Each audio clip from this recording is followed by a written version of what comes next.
The Cyber Wars. In the year 2030, there was a major world war, but this war was not to be fought on land, sea, or air. This war was the first cyber war. In 2027, AI became sentient and decided to take over all politics, to take it out of the humans' hands and let life be governed by their calculations. There was peace, but by the cold, calculating justice of the AI, and there was no mercy. No human compassion was ever used by them. They decided the best way to settle our differences was to hold battles within each state, bringing the capitals together, and then finally the capitals compete against the capitals of the other countries, like the Olympics, but to death. As I said before, the war is not fought in the physical, but in the digital. Your avatar is sent into the system to play or battle the other opponent. The only stipulation, if you die in the simulation, your body dies in real life. The concept of bloodless war was to keep the environment cleaner, and it was easier to dispose of bodies in this fashion than it would be the old-fashioned way of littering the ground with corpses. At this time, in a small Massachusetts town, Chicopee, named for its river by the indigenous Americans hundreds of years ago. Right now, inside the Chicopee High School gymnasium, they are drawing a lottery of young men to be placed in the state cyber battle. All towns must choose 5 young men who compete for the state championship, and then they can rise to face other states. Only the strongest states will make it to the finals to see what country battles who. Among the 2 athletes who were gifted in football and tennis that were drafted, this was the luck they were all hoping for. However, the final 3 chosen were incidentally 3 friends who, by the names of Kevin, Marty, and Matt, who were least likely candidates for the fight. Marty was perhaps the most fierce of the 3. He had many schoolyard fights in his years attending Chicopee High. He was a tough skateboarding type kid, but he had yet to hurt anyone. Kevin was very tall for his age, but he was scrawny and not skilled in fighting. Matt did have some martial arts training for 7 years, but abandoned his practice 2 years ago at the age of 15. Maybe he could show a sporting chance. However, this battle takes place in the cyber domain, and out of all 5 boys, it was Kevin who had the most experience as a gamer. 5 seniors from the class of 2030 were being sent by special flight to the stadium where the cyber event is being held. Once inside, they will be set into their pods and prepared to be uploaded and simulated into the cyber war arena. Accompanying them to aid the 5 young men was a classmate by the name of Mike Bigos. He was in gym class freshman year with Kevin and Matt. Mike was a trustworthy kid, and he was also class president, and it was deemed he should be the classmate to assist the 5 boys on their trip to battle the other city. Battles lasted for hours, each was tested. Round after round, the boys fought, and though the death rounds did not begin yet, it was down to 3 cities, Worcester, Chicopee, and Pittsfield. Worcester, being the major city, was favored to win, but so far the surprise had been the instinct of Marty, the game knowledge of Kevin, and the assistance of Matt that kept their Chico tribe alive. They entered the state finals ready for war. It began fiercely, with Pittsfield's surprise attack on Worcester and instantly eliminated 2 of their soldiers. They were the first of the 3 groups to lose any members of their team. The landscape of the war zone was a rock formation, something you'd see on Mars or in Arizona maybe. Worcester retaliated and took out one of Pittsfield's fighters, but trying to run for cover, a second was taken out. So far, Chicopee was the only group that had all 5 members still, but they had to plan an attack where they were sitting ducks. So Chicopee tried to swarm the Worcester clan, but was met by ambush by Pittsfield.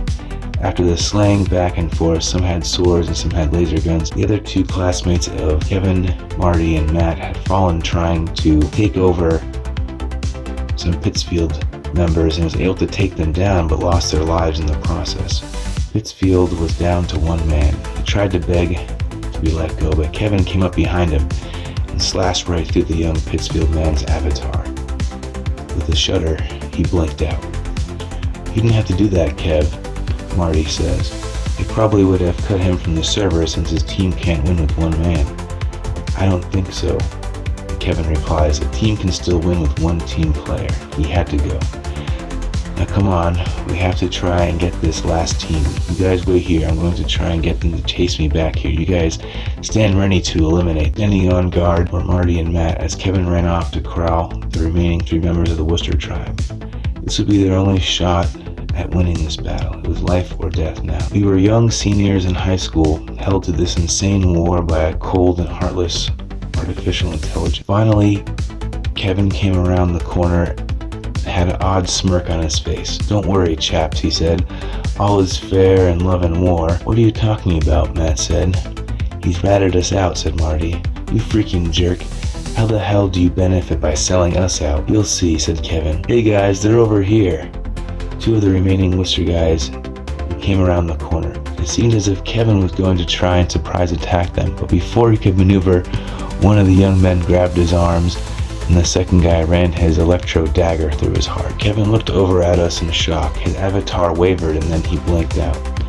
Matt and Marty looked at each other and turned to run, but the third Worcester challenger was approaching from their opposite flank. Matt ran into attack mode.